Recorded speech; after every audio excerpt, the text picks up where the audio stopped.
마냥 예순이 훌쩍 넘은 나이의 할머니가 사랑하는 가족과 평범한 삶을 모두 뒤로한 채 조선 총독을 암살하려 시도하고 심지어는 국제사회의 조국의 독립을 간절히 호소하기 위해 머나먼 타국에서 목숨을 걸었다면 우리는 과연 그분을 어떻게 기억해야 할까요? 어쩌면 우리의 기억 속에서 그 이름조차 희미해져 버린, 그러나 그 누구보다 뜨거운 심장을 가졌던 한 영웅의 이야기를 오늘 함께 따라가 보려 합니다. 우리가 오늘 만나볼 인물은 바로 독립운동가 남자연 지사입니다. 왠지 모르게 낯설게 느껴지는 이름일 수도 있겠죠. 하지만 당시 일제는 그녀를 가리켜 여자 안촉근이라 부르며 두려워했습니다. 평범한 한 여인이 어떻게 그토록 강력한 존재가 되어 식민지 조선의 암울한 현실 속에서 일본 제국주의에 맞서는 거대한 태도가 될 수 있었을까요? 그 질문에 답을 찾아가는 여정이 바로 지금 시작됩니다. 1920년대 조선은 일제의 혹독한 지배 아래 신음하고 있었습니다. 우리의 언어와 문화는 말살당할 위기에 처했고 백성들의 삶은 고통의 연속이었죠. 희망조차 사치처럼 느껴지던 그 시절, 많은 이들이 좌절하고 절망했지만 동시에 수많은 이름 없는 영웅들이 각자의 자리에서 독립을 위해 싸웠습니다. 남자연 지사 역시 그 중 한 분이셨습니다. 그러나 그녀의 삶은 평범함에서 시작해 상상조차 하기 힘든 숭고한 희생으로 점철된 그야말로 드라마틱한 여정이었고, 그녀의 삶을 되짚어보면 처음부터 독립운동가로서의 운명을 타고난 것은 아니었습니다. 오히려 당시의 여느 여인들처럼 가정을 꾸리고 자식을 키우며 소박한 행복을 꿈꾸던 분이셨습니다. 하지만 조국의 비극적인 현실은 그녀를 평범한 삶 속에 가두어두지 않았습니다. 1905년 일산의계약이 체결되고 1910년 경술국치로 나라가 완전히 일본에 병합되면서 그녀의 마음속에는 설명할 수 없는 분노와 슬픔이 차올랐을 겁니다. 사랑하는 조국이 짓밟히는 모습을 보며 한 개인의 행복은 더 이상 의미가 없다는 것을 깨달으셨을 때, 특히 그녀의 인생에서 빼놓을 수 없는 비극적인 사건은 바로 남편의 죽음입니다. 의병 활동에 투신했던 남편이 일본 군과의 전투에서 안타깝게 순국하면서 남자연 지사는 홀로 어린 아들을 키워야 하는 기구한 운명에 처하게 됩니다. 남편의 죽음은 그녀에게 깊은 슬픔과 상실감을 안겨주었지만 동시에 일본에 대한 더 깊은 경계심과 조국 독립에 대한 강렬한 열망을 심어주는 결정적인 계기가 되었을 겁니다. 어쩌면 그 순간 그녀는 평범한 아내이자 어머니에서 조국의 독립을 위해 모든 것을 바치기로 결심한 투사로 다시 태어났는지도 모릅니다. 상상해보세요. 사랑하는 이를 잃고 어린 자식을 홀로 키워야 했던 한 여인이었습니다. 하지만 그녀는 개인적인 아픔에 머무르지 않았습니다. 오히려 그 슬픔을 조국을 위한 에너지로 승화시켰죠. 단순히 복수를 꿈꾼 것이 아니라 더 이상 자신과 같은 비극이 일어나지 않는 세상을 만들겠다는 굳은 의지를 다진 것입니다. 그렇게 그녀는 서서히, 그러나 분명하게 독립운동의 길로 들어서게 됩니다. 만주로 건너가 독립운동 기지에 몸담고 독립군들의 어머니이자 정신적 지주로서 활동하며 자신의 존재 가치를 드높였습니다. 당시 만주는 독립운동가들에게는 희망의 땅이자 동시에 혹독한 시련의 땅이었습니다. 척박한 환경 속에서 독립을 향한 염원 하나로 버텨야 했던 그곳에서 남자연 지사는 독립군들의 뒷바라지를 도맡았습니다. 밥을 짓고 옷을 기우는 일부터 때로는 직접 총을 들고 전선에 나서는 일까지 그녀는 그 어떤 어려움도 마다하지 않았습니다. 그녀의 손길이 닿지 않는 곳이 없었고 그녀의 따뜻한 마음은 지친 독립군들에게 큰 위로와 용기가 되었을 겁니다. 그래서 그녀는 독립군의 어머니라 불리며 존경받았던 것이겠죠. 하지만 그녀는 단순한 어머니의 역할에만 머무르지 않았습니다.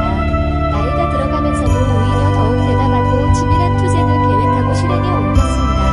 60대라는 고령의 나이에도 불구하고 조국의 독립을 위해 자신의 모든 것을 내던질 준비가 되어 있었습니다.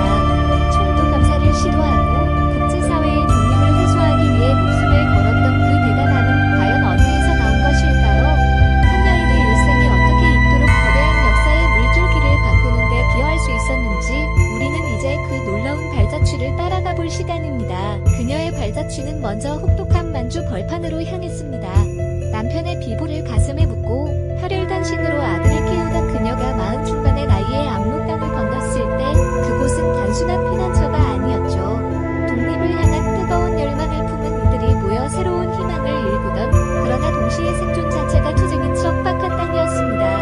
남자연 지사는 이곳에서 진정한 독립군의 어머니로 거듭나게 됩니다. 그녀는 독립군 막사를 찾아가 밥을 짓고 옷을 기우며 때로는 다친 독립군들을 보살피는 일에 헌신했습니다. 지친 병사들에게 따뜻한 음식과 온기가 담긴 옷은 단순한 물건이 아니었을 겁니다. 그것은 조국을 향한 염원을 잃지 않도록 붙잡아주는 어머니의 사랑이자 다시 일어설 용기를 불어넣는 따뜻한 위로였겠죠. 그녀의 손길이 닿는 곳마다 독립군들의 사기는 다시금 타올랐습니다. 하지만 그녀의 역할은 단순한 보살핌에만 머무르지 않았습니다. 남자연 지사는 독립운동의 중요한 축인 군자금 모금에도 적극적으로 나섰습니다. 만주 각지에 흩어져 살던 한인 동포들을 찾아가 독립의 필요성을 역설하고 어려운 살림에도 불구하고 기꺼이 독립자금을 내어줄 수 있도록 독려했죠. 목숨을 걸고 전달한 그 돈 한 푼 한 푼이 독립군의 생명줄이자 무기와 식량으로 바뀌어 조국 광복의 일환이 되었을 겁니다. 또한 그녀는 일본군의 동향이나 중요한 정보를 독립군 부대에 전달하는 비밀 연락책 역할까지 수행하며 보이지 않는 곳에서 치열하게 싸우는 정보요원의 임무도 마다하지 않았습니다. 시간이 흐를수록 남자연 지사의 투쟁은 더욱 대담하고 직접적인 방향으로 발전해 나갔습니다. 독립군을 보살피는 일만으로는 일제의 악재를 뿌리 뽑을 수 없다는 것을 깨달았던 것이겠죠. 60대라는 고령의 나이에도 불구하고 그녀는 이제 직접 일제심장부의 비수를 꽂을 준비를 합니다. 1926년 그녀는 조선 총독 사이토 마코토 암살을 계획하고 실행에 옮기기 위해 경성으로 잠입했습니다. 수많은 인파 속에서 일제 고관을 향해 총뿌리를 겨눈다는 것은 상상하기조차 힘든 담대함이 아니었을까요? 비록 거사는 실패로 돌아갔지만 그 시도 자체만으로도 일제에게는 엄청난 충격과 두려움을 안겨주기에 충분했습니다. 그들의 눈에 그녀는 단순한 노파가 아닌 여자 안중근이라 불릴 만큼 강력한 투사로 각인되었을 겁니다. 이후에도 그녀의 의지는 꺾이지 않았습니다. 3.1운동 10주년을 맞이하던 1929년 그녀는 또다시 일제 고관 암살을 계획하며 조국 독립에 대한 강렬한 의지를 세상에 알리고자 했습니다. 그녀의 모든 행동은 일제 감점의 상징을 파괴하고 억압받는 민족에게 희망의 불씨를 지피려는 뜨거운 염원에서 비롯된 것이었죠. 여기서 멈추지 않고 남자연 지사의 시선은 이제 국제사회로 향했습니다. 조국의 독립을 전 세계에 호소하기 위해 더 큰 무대가 필요하다고 생각했던 겁니다. 1933년 국제연맹회의가 중국 상하이에서 열린다는 소식을 접한 그녀는 국제연맹 대표들에게 조선의 독립을 호소하는 청원서를 전달하기 위해 먼 상하이로 발걸음을 옮깁니다. 낡은 한복을 입고 작은 가방에 태극기와 청원서를 품은 채 수천 킬로미터의 길을 홀로 나섰던 그녀의 모습은 과연 어떠했을까요? 낯선 이국의 땅, 복잡한 상하이의 거리에서 그녀는 오직 조국의 독립만을 염원하며 국제사회의 정의로운 개입을 호소하려 했습니다. 그녀의 용기 있는 행보는 한 개인의 투쟁을 넘어 전 세계의 조선의 독립의지를 알리려는 거대한 시도였던 것이죠. 수천 킬로미터를 홀로 걸어 상하이 땅에 발을 디딘 남자연 지사, 그녀의 눈앞에 펼쳐진 국제도시는 과연 어떤 모습이었을까요? 낡은 한복 차림의 60대 노인이 감당하기에는 너무나도 낯설고 번잡한 풍경이었을 겁니다. 서구 열강의 이권 다툼이 첨예하게 부딪히고 일본 제국의 그림자가 짙게 드리워져 있던 그곳에서 그녀는 오직 한 가지 목표만을 가슴에 품고 있었죠. 바로 국제연맹 대표들에게 조선의 독립을 호소하는 청원서를 전달하는 것이었습니다. 이국 땅에서 언어와 문화의 장벽 그리고 끊임없이 자신을 감시하는 일본 경찰의 눈을 피하며 청원서를 전달하는 일은 결코 쉽지 않았을 겁니다. 하지만 남자연 지사는 두려워하지 않았습니다. 그녀는 독립의지를 상징하는 태극기를 품에 안고 조국의 자유를 염원하는 간절한 마음을 담아 직접 작성한 청원서를 들고 국제연맹 회의장 주변을 맴돌며 기회를 엿보았죠. 마치 망망대해 위에 홀로 떠있는 작은 배처럼 위태로웠지만 그녀의 걸음은 한치의 망설임도 없이 오직 앞으로 향했습니다. 그녀는 과연 어떤 심정으로 그 복잡한 상하이의 거리를 헤치고 다녔을까요? 어쩌면 평생을 맞춰 지켜온 조국의 독립이 이제 국제사회의 정의로운 손길에 달려있다는 절박함이 그녀의 발걸음을 재촉했을지도 모릅니다. 국제연맹 회의는 전 세계의 이목이 집중되는 중요한 자리였습니다. 이곳에서 조선의 독립을 외칠 수만 있다면 잠들어있던 국제사회의 양심을 깨우고 억압받는 민족의 고통을 알릴 수 있다고 굳게 믿었을 테니까요. 남자연 지사는 국제연맹 대표들에게 접근하기 위해 온갖 방법을 강구했습니다. 때로는 상하이의 한인 독립운동가들의 도움을 받아 정보를 얻기도 하고 때로는 홀로 인파 속에 섞여 들어가 대표들의 동선을 파악하기도 했겠죠. 그녀의 치밀함과 용기는 한 개인의 역량을 넘어 조국을 향한 맹렬한 사랑에서 비롯된 것이었습니다. 마치 어미 새가 자신의 새끼를 지키기 위해 모든 위험을 무릅쓰는 것처럼 그녀는 조국 독립이라는 지고지순한 목표를 위해 자신의 모든 것을 내던졌던 겁니다. 하지만 상하이에는 이미 일본 제국의 첩보망이 촘촘하게 깔려 있었습니다. 남자연 지사의 대담한 행보는 일본 경찰의 레이더에 포착될 수밖에 없었죠. 그녀는 국제연맹 대표들에게 청원서를 전달하려던 그 순간, 혹은 그 기회를 엿보던 결정적인 순간에 일본 영사관 경찰에 의해 체포되고 맙니다. 낡은 가방 속 태극기와 청원서는 미처 빛을 보지 못한 채 그녀의 손에서 빼앗기고 말았을 겁니다. 이 순간 남자연 지사의 마음은 어떠했을까요? 오랜 시간 준비하고 수천 킬로미터를 걸어온 모든 노력이 물거품이 되는 듯한 좌절감에 휩싸였을지도 모릅니다. 하지만 그녀는 결코 무너지지 않았습니다. 체포된 후에도 그녀의 눈빛에서는 독립에 대한 강렬한 의지가 흔들림 없이 타올랐죠. 이는 단순한 분노가 아니었습니다. 일본 제국주의의 억압에 맞서 끝까지 싸우겠다는 불굴의 투사로서의 굳건한 결의였을 겁니다. 차가운 감옥에 갇힌 남자연 지사에게는 이제 혹독한 시련이 기다리고 있었습니다. 일본 경찰은 그녀의 입에서 독립운동 조직에 대한 정보를 캐내기 위해 갖은 고문과 협박을 서슴지 않았을 테니까요. 하지만 그녀는 결코 입을 열지 않았습니다. 이미 60대 중반의 노구였지만 그녀의 정신력은 그 어떤 젊은 독립운동가보다도 강인했습니다. 그녀는 고통 속에서도 조국의 독립을 향한 염원을 더욱 굳건히 다졌을 겁니다. 감옥 안에서 남자연 지사는 독립운동가로서의 마지막 투쟁을 시작합니다. 일본의 부당한 식민 통치와 자신에 대한 불법적인 체포에 항의하며 단식 투쟁을 벌이기 시작한 겁니다. 쇠약해진 몸으로 단식을 이어가는 그녀의 모습은 육체는 꺾일지언정 정신은 결코 굴복하지 않겠다는 비장한 선언과도 같았습니다. 이는 단순한 개인의 저항을 넘어 일제에 대한 조선 민족의 강력한 항거 의지를 대변하는 것이었죠. 차가운 감옥 속에서 남자연 지사의 단식 투쟁은 계속 이어졌습니다. 이미 환갑을 넘긴 연세에 쇠약해진 몸으로 음식을 거부하는 일은 상상조차 하기 힘든 고통이었을 테죠. 일본 경찰은 그녀의 완강한 태도에 더욱 강력한 수법을 동원했을 겁니다. 독립운동 조직의 실마리를 얻기 위해 가진 회의와 협박, 그리고 인간으로서 감당하기 어려운 잔인한 고문까지 서슴지 않았을 테니까요. 하지만 그녀는 결코 굴복하지 않았습니다.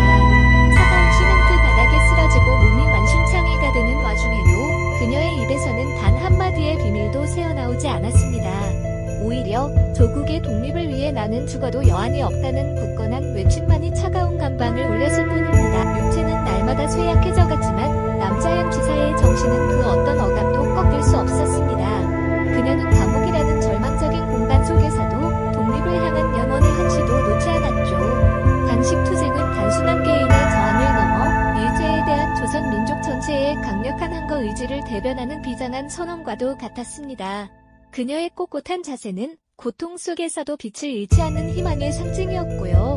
마치 앙상한 겨울나무가 매서운 바람 속에서도 뿌리를 굳건히 내리고 있듯 그녀는 마지막까지 독립운동가로서의 삶을 살아가려 애썼던 겁니다. 결국 감옥에 갇힌 지 닷새째 되던 날 남자연 지사는 더 이상 몸을 가눌 수 없게 되었습니다. 일본 경찰은 그녀가 옥중에서 죽으면 국제적인 비난을 받을까 두려워 마지못해 보석을 허가합니다. 하지만 이는 이미 다그진 형식적인 조치에 불과했습니다. 이미 그녀의 몸은 돌이킬 수 없을 정도로 망가져 있었으니까요. 병원으로 옮겨졌지만 그녀의 생명은 바람 앞에 촛불처럼 위태로웠습니다. 1933년 8월 26일 조국 광복의 꿈을 끝내보지 못한 채 남자연 지사는 61세의 일기로 상하이의 한 병원에서 고요히 눈을 감았습니다. 죽음을 앞둔 순간에도 그녀는 마지막까지 조국 독립에 대한 간절한 염원을 놓지 않았습니다. 사람이 죽고 사는 것이 이치에 달렸으니 나는 죽어도 여한이 없다는 비장한 유언은 그녀의 삶 전체를 관통하는 숭고한 정신을 여실히 보여주는 대목이죠. 자신의 육신은 비록 죽음 앞에 무릎 꿇었지만 그녀의 뜨거운 독립의지만큼은 영원히 살아 숨쉬리라는 굳건한 믿음이 담겨 있었던 겁니다.